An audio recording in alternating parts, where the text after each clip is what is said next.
Panic Fears by Anton Chekhov.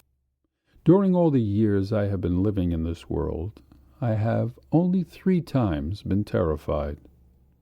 The first real terror, which made my hair stand on end and made shivers run all over me, was caused by a trivial but strange phenomenon. It happened that, having nothing to do one July evening, I drove to the station for the newspapers. It was a still, warm, almost sultry evening, like all those monotonous evenings in July which, when once they have settled in, go on for a week, a fortnight, or sometimes longer, in regular unbroken succession, and are suddenly cut short by a violent thunderstorm and a lavish downpour of rain that refreshes everything for a long time. The sun had set some time before, and an unbroken grey dusk lay all over the land. The mawkish sweet scents of the grass and flowers were heavy in the motionless, stagnant air. I was driving in a rough trolley. Behind my back the gardener's son Pashka, a boy of 8 years old, whom I had taken with me to look after the horse in case of necessity, was gently snoring, with his head on a sack of oats. Our way lay along a narrow by-road, straight as a ruler, which lay hid like a great snake in the tall, thick rye. There was a pale light from the afterglow of sunset. A streak of light cut its way through a narrow, uncouth-looking cloud, which seemed sometimes like a boat and sometimes like a man wrapped in a quilt. I had driven 1.5 miles or 2 miles, when against the pale background of the evening glow there came into sight, one after another, some graceful tall poplars. A river glimmered beyond them, and a gorgeous picture suddenly, as though by magic, lay stretched before me. I had to stop the horse, for our straight road broke off abruptly and ran down a steep incline overgrown with bushes. We were standing on the hillside, and beneath us at the bottom lay a huge hole full of twilight, of fantastic shapes, and of space. At the bottom of this hole, in a wide plain guarded by the poplars and caressed by the gleaming river, nestled a village. It was now sleeping. Its huts, its church with the belfry, its trees, stood out against the grey twilight, and were reflected darkly in the smooth surface of the river. I waked Pasha for fear he would fall out, and began cautiously going down. "Have we got to Lukova?" asked Pashka, lifting his head lazily. "Yes. Hold the reins." I led the horse down the hill and looked at the village. At the first glance, one strange circumstance caught my attention. At the very bottom of the belfry, in the tiny window between the cupola and the bells, a light was twinkling.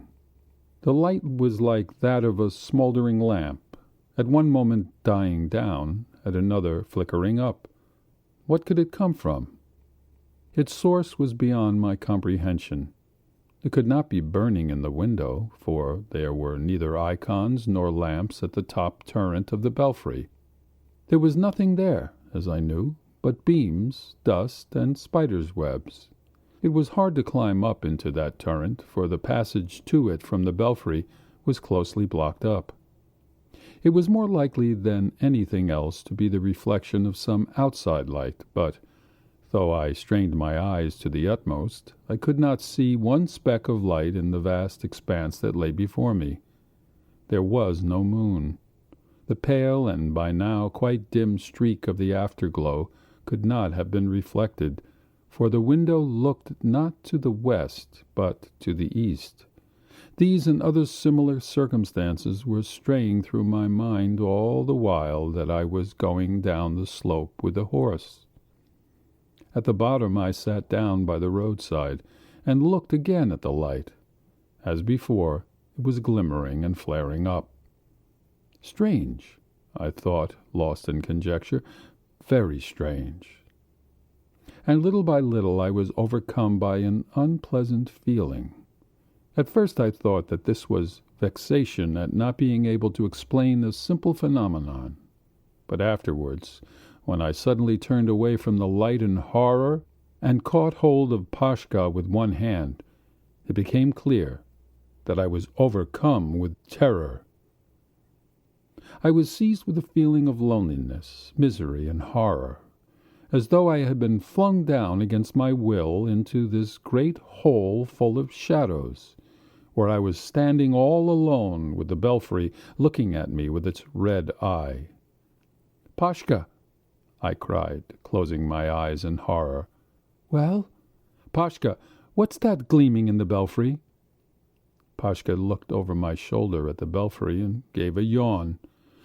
"Who can tell? Who can tell?" This brief conversation with the boy reassured me for a little, but not for long. Pashka, seeing my uneasiness, fastened his big eyes upon the light, looked at me again, and then again at the light.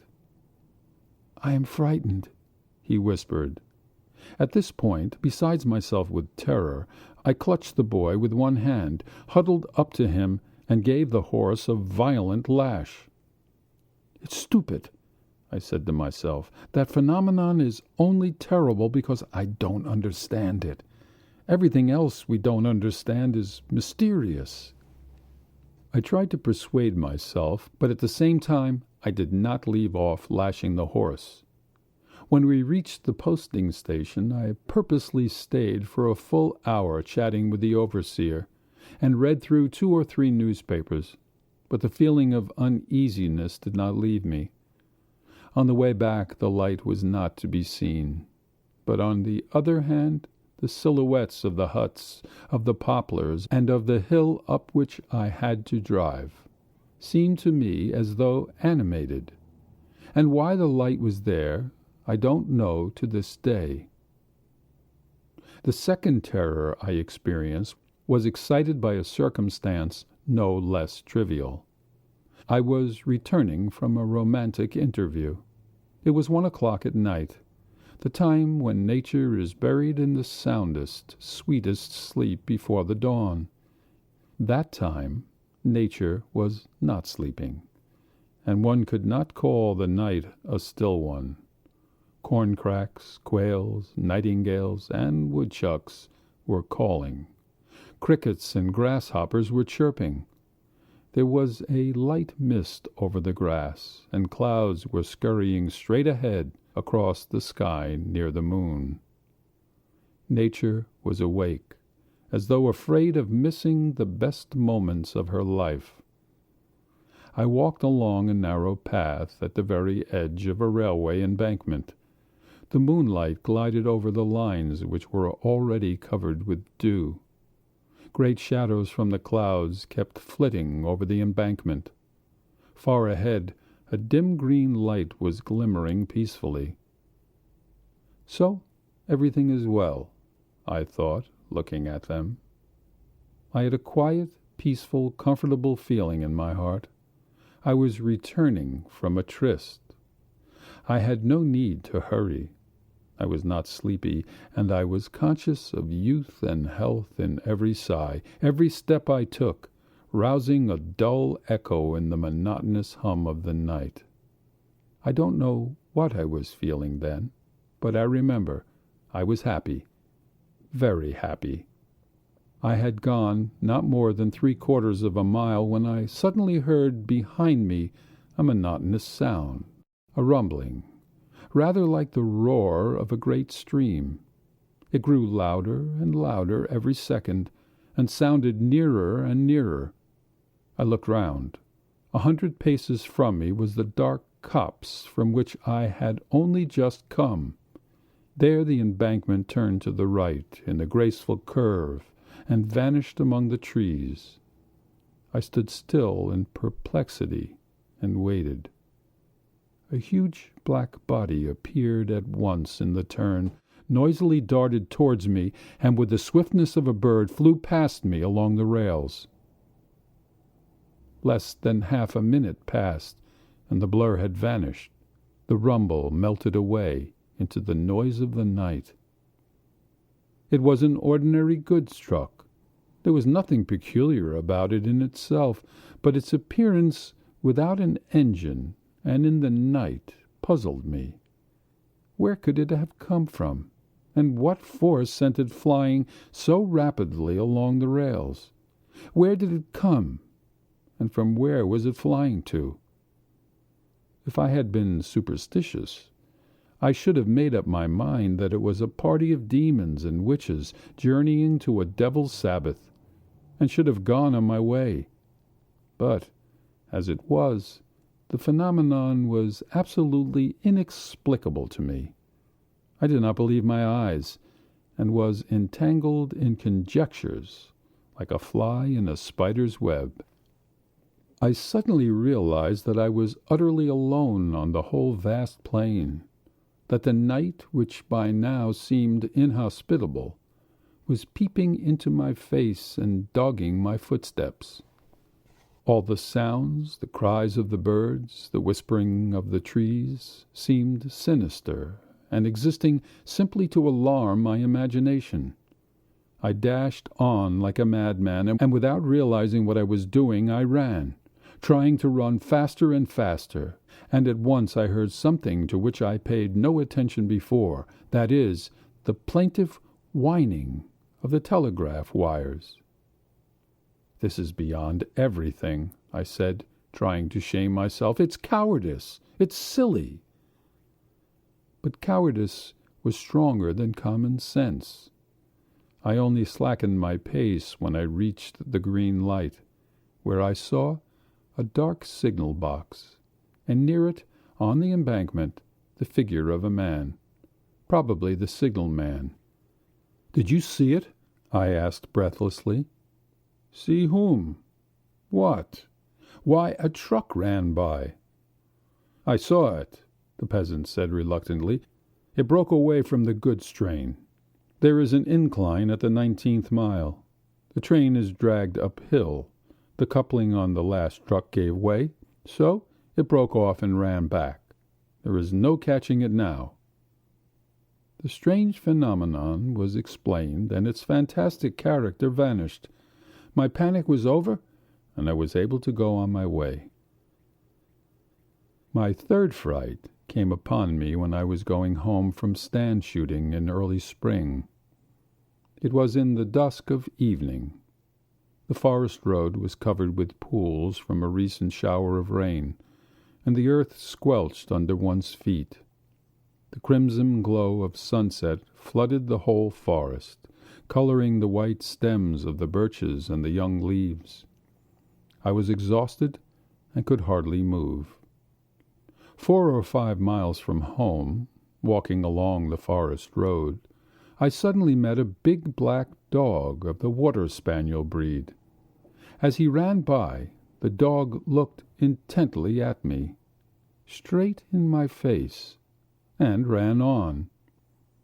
"A nice dog," I thought. "Whose is it?" I looked around. The dog was standing 10 paces off with his eyes fixed on me. For a minute we scanned each other in silence. Then the dog, probably flattered by my attention, came slowly up to me and wagged his tail. I walked on.